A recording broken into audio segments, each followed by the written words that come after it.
Hello Physical Fiends, it's Jordan here with another Worth of Purchase where I play a game for a short amount of time to see if I would buy it myself. Today we've got another classic game from my childhood, Worms Armageddon, which, no matter how much I try, I'll never be able to spell Armageddon correctly at the first attempt. This is releasing digitally this week on all major consoles, but this is Physical Paradise. We're all about the physical goodness here, and it does have a physical release on Switch and PS5, the details of which I'll talk about later in the video, but purchase links are down below in the description if you want to grab it and support me and the channel at the same time. So this is a classic from 1999, and many consider it to be the best in the series, hence why it's the one they keep bringing back time and again. And I have a lot of fond memories about it. It's an artillery game, which is a genre that's mostly dead these days. God knows why, because it's so much fun, especially with mates and a few beers.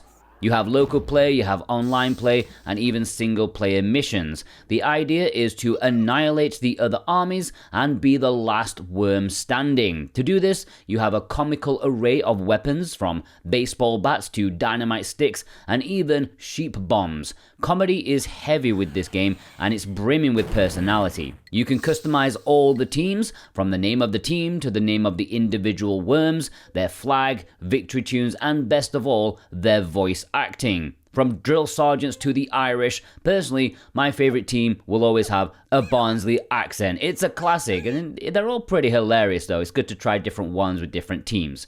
And that's kind of the game as a whole. It's just how funny it is. It's actually a very difficult game at times because there'll be plenty of occasions where you'll be stuck with just a bazooka trying to blast someone half a mile away. But you have to use the wind to curve the missile around a giant fork sticking out of the ground or something. It really does take a lot of skill and practice to get it right. It's a bit like playing snooker. Your judgment has to be spot on. But don't let it put you off, because half of the charm is accidentally blowing yourself to bits. You're gonna balls it up, you're gonna misjudge the angle, and the grenade is gonna come right back at your feet.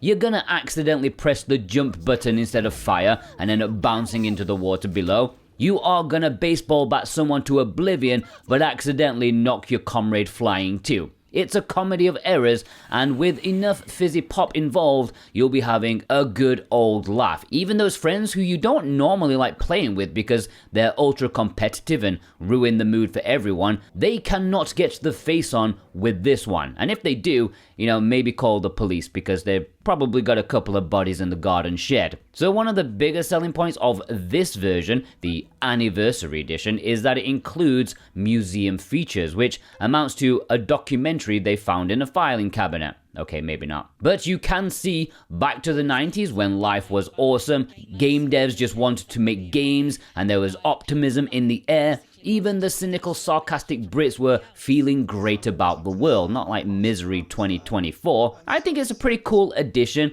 although it's not like a huge amount. There's a decent introduction into how the original game came into the world.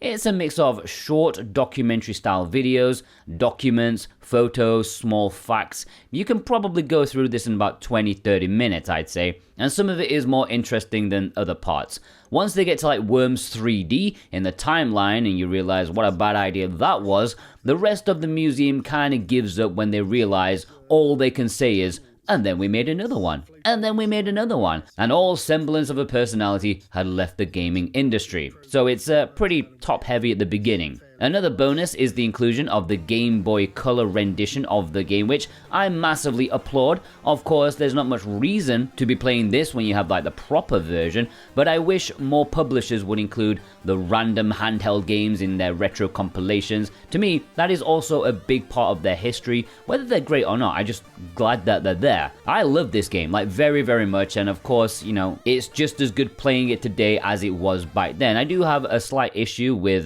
this version, and maybe it's in the other versions, I can't exactly remember. It's been a long time, guys, but the presentation of the menus is not exactly pretty or convenient. It's all really bland. It's the big blue block screen kind of thing with fonts that are really just like generic standard fonts. Like there's nothing interesting about it. There's no personality, which is weird because the gameplay itself is so full of personality, but the menus are bland as hell. It is a minor point. It doesn't really affect my experience at all. And I can't remember if it was like this back in the day, but if it was, why not change it up a little bit? But yeah, the physical release of this is happening on Nintendo Switch and PlayStation 5. There is no standard edition. You can only purchase this game in a collector's edition. If you check the links down below in the description, you'll see that it comes with the game, obviously, a double-sided anniversary coin, sticker sheet, double-sided poster, 3-pin badge, one of which is the holy hand grenade, which I love, plus an instruction manual. This is Europe and North America, by the way, and there is seemingly no difference between regions. Purchase links are below if you want to order and support me. VGP are a great company with free worldwide shipping if you purchase anything over 80 Canadian dollars. It's about 60 American dollars plus. They have favorable currency conversion. Even for American people, it may actually be cheaper to purchase from them. And you can support me in the best way possible. Would I buy this myself? Of course I would. I'm almost 34. I need my childhood back as I enter my prime crisis years. It's a classic party game. It's a competitive game that's extremely funny. There is a reason they keep whipping this one out over and over again, because it's the best one. It's the full package, and it's just as good today as it was back then. Is it perfect? No, but it's close enough.